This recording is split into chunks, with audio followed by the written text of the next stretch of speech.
Saya Rino Septian Saputra, NPM 2020-2157-0012.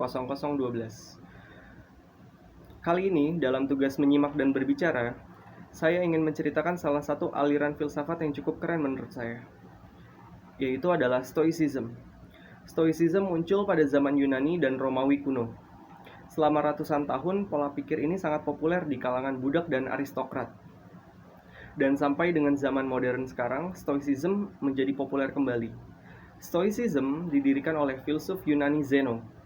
Ia adalah seorang pedagang kaya, dan pada suatu hari saat berlayar untuk berdagang, kapal yang ditumpangi Zeno tenggelam, dan semua harta bendanya lenyap.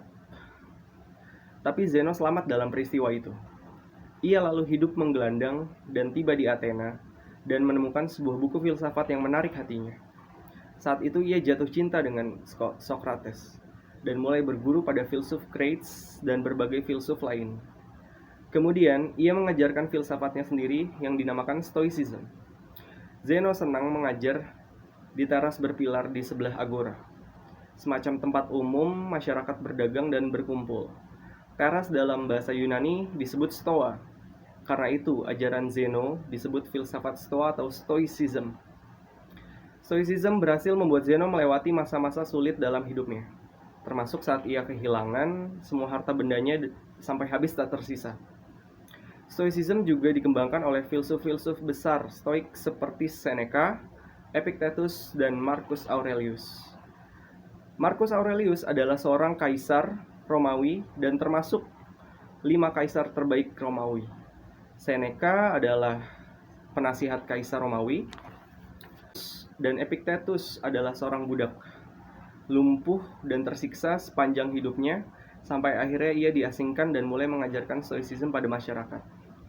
3 filsuf besar Stoik ini yang menurut saya membuat Stoicism sangat relevan untuk semua golongan dan digunakan untuk zaman modern seperti sekarang. Stoicism adalah kerangka berpikir dalam hidup yang sangat berguna, terutama ketika menghadapi situasi yang sangat menantang, kecemasan, stres, juga marah. Beberapa ajaran Stoicism ialah premeditatio malorum.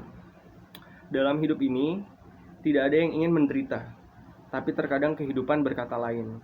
Para Stoik menyarankan untuk melatih penderitaan dengan cara memikirkan atau mempraktekkan skenario terburuk dalam hidup kita.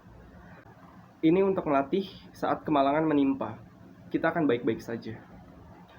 Contoh, 2 kali dalam setahun, filsuf Stoik Seneca, ia menanggalkan baju bagus, memakai baju kumal dan kotor, tidur di lantai, makan roti yang sudah keras, dan meminum air dari mangkuk hewan peliharaan.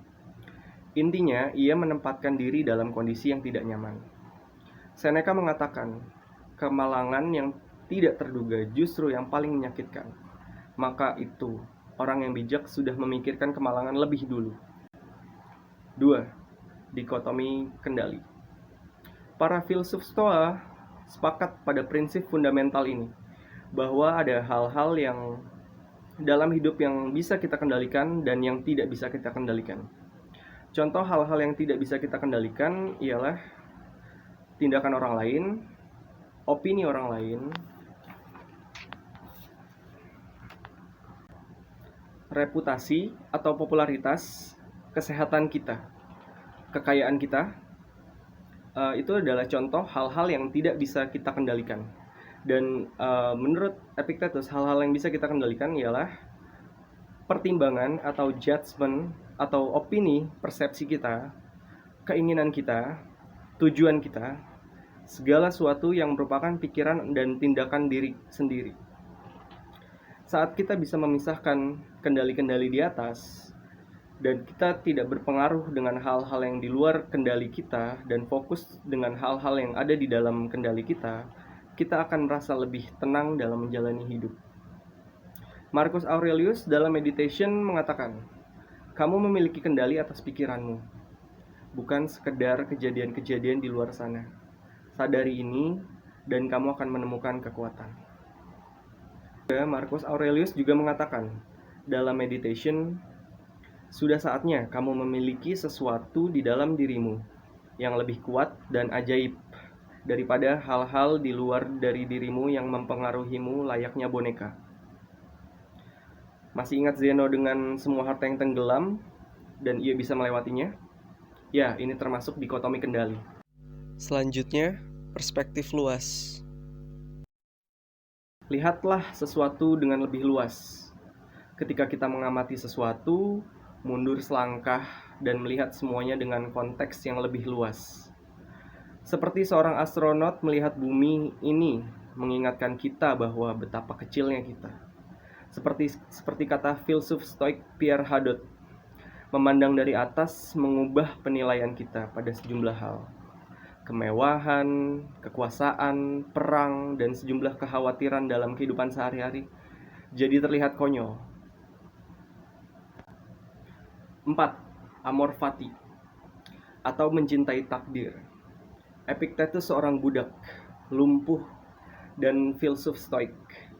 Dalam hidupnya ia menemui kesulitan demi kesulitan. Ia mengatakan, jangan berharap sesuatu seperti yang kau inginkan. Sebaliknya, berharaplah yang terjadi sebagaimana mestinya. Maka itu kau akan bahagia. Demikian penjelasan saya tentang Stoicism. Terima kasih. Assalamualaikum warahmatullahi wabarakatuh.